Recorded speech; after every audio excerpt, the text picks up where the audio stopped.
This is Story Recapped. Today, I'm going to explain a drama, horror, and thriller film called Ratter. Spoilers ahead. Watch out and take care.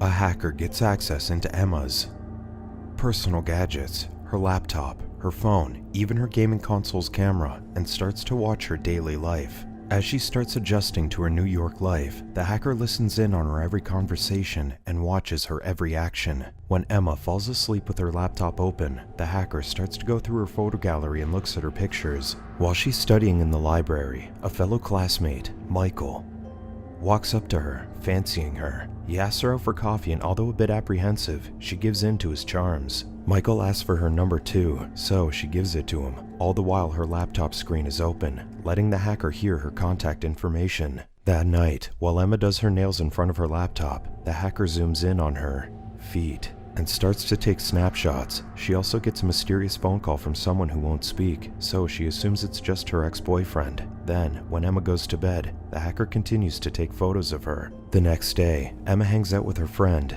Nicole, and she mentions her ex-boyfriend, who hasn't stopped reaching out to her since their breakup. When she invites Nicole over to her apartment, Emma's laptop suddenly starts malfunctioning and playing music. Although they're a bit confused, they both just brush it off. For dinner, Emma orders takeout for herself, and when she recites her address, the hacker rewinds the clip to hear the location once more. She then goes to take a shower and shaves her legs, and once again, the camera zooms in, and the hacker intently watches her. When Emma goes to sleep, the hacker rewinds the tapes from Emma's daily life, like a clip of her smiling, and watches it repeatedly. One day, Emma receives an anonymous package, and when she checks it, she sees a brand new razor, which is the exact same model that she's been using. Confused, she calls Nicole to ask whether it's just as weird as she thinks that it is, especially since there are no pamphlets or letters inside the box. But in the end, the two again just brush it off, thinking it might just be a subscription package that Emma will be billed for in the future. Then, when she uses it in the bathroom, the hacker takes snapshots of her feet again and watches her put some lotion on.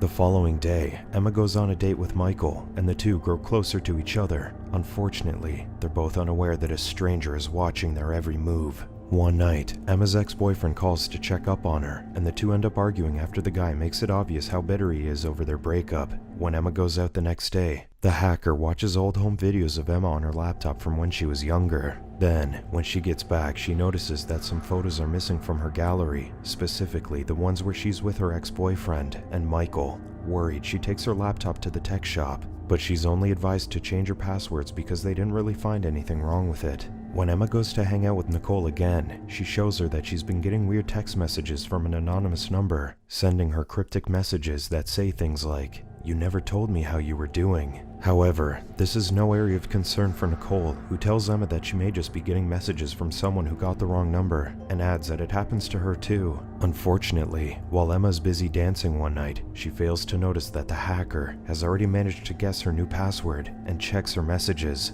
At the same time, Emma continues seeing Michael, but she tells him that they should slow down. When Emma goes to sleep one night, a sudden banging on her door startles her. She then goes to check who her visitor is and sees no one through the peephole, so she just locks the chain on her door. The next day, the hacker pings Emma's location through her phone's GPS. At school, a professor offers Emma a wonderful academic opportunity, and while she's happy about it, she thinks that the teacher is flirting with her. One evening, Emma receives an inappropriate video from Michael and gets confused. Then, as if on cue, Nicole calls her, so Emma tells her friend what Michael just did. But as if that's not weird enough, Michael sends her several messages that say that she makes him nervous and that he's been wanting to talk to her for a long time. He also sends Emma a video of her from high school, making her feel uncomfortable. After a conversation with Nicole, Emma quickly calls Michael and demands to know why he sent her those clips and messages, but he insists he has no idea what she's talking about. He then says that maybe someone got into his account, remembering that Emma mentioned the other day that she was hacked. Worried, Emma ends the call and makes sure to lock her door. The next day, Michael immediately talks to Emma so that he can straighten things out with her, hoping that she doesn't blame him for what happened. Fortunately, Emma understands his point and says that she's just a bit scared by what's happening. Back in her apartment, while Emma's preoccupied in the shower, the hacker goes through her voice messages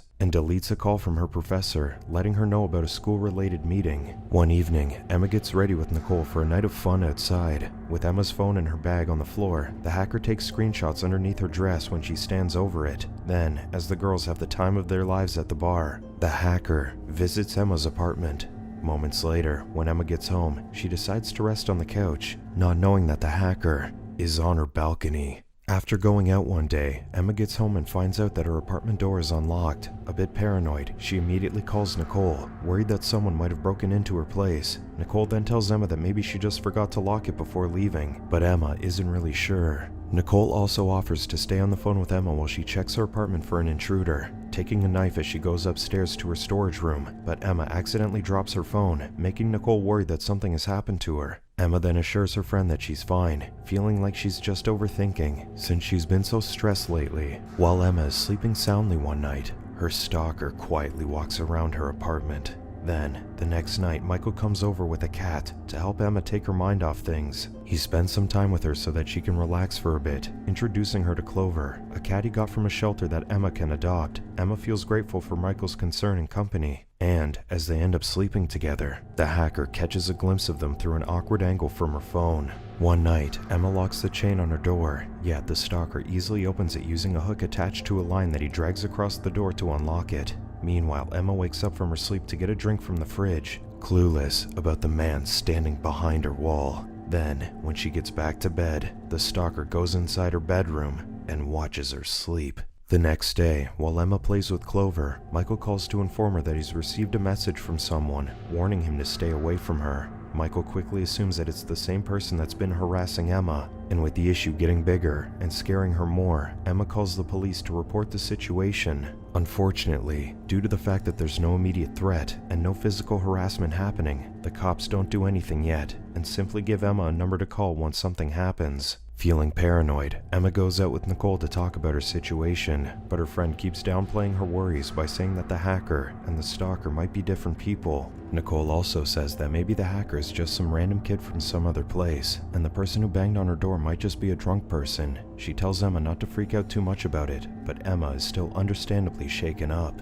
Then, when Emma gets home, she sees Clover, her cat, dead. She tries and fails to contact Michael, so she calls her mom instead. Emma tells her about her cat, but her mom says that perhaps the cat was already sick or had some pre-existing conditions since it was taken from the shelter. Emma's already having a mental breakdown because of everything that's been happening to her. Because of that, her mom gets worried and suspects that something else is going on with her. So, Emma finally tells her mom that she feels like someone is stalking her, adding that she didn't inform her or her dad about it because she didn't want them to worry. Contrary to what Emma wants to happen, her mom immediately tells her that they'll be flying over to New York to get her so that they can find a different place for her to stay. The next day, Emma's busy packing her stuff when she receives a call from a blocked number, but when she answers, no one answers at the other end of the line, so Emma concludes that it must be her ex-boyfriend. Distressed about the whole situation, she calls him and accuses him of stalking and pranking her. However, the guy denies the allegation and thinks that Emma's full of herself for thinking that he would do such a thing to her.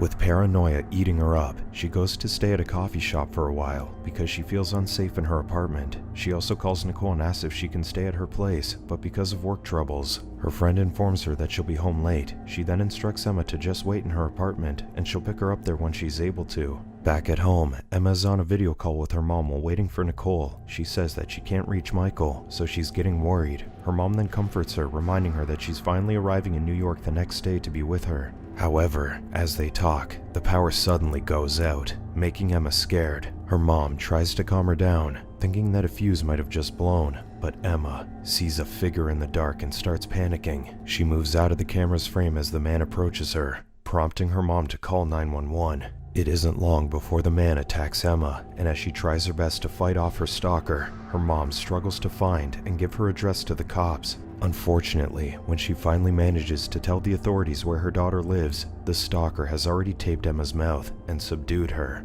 The man then looks at the laptop screen, listening to Emma's mother as she begs for him to let Emma go, but he just closes the laptop on her. Later on, the cops arrive at Emma's apartment, but find no signs of her or her stalker.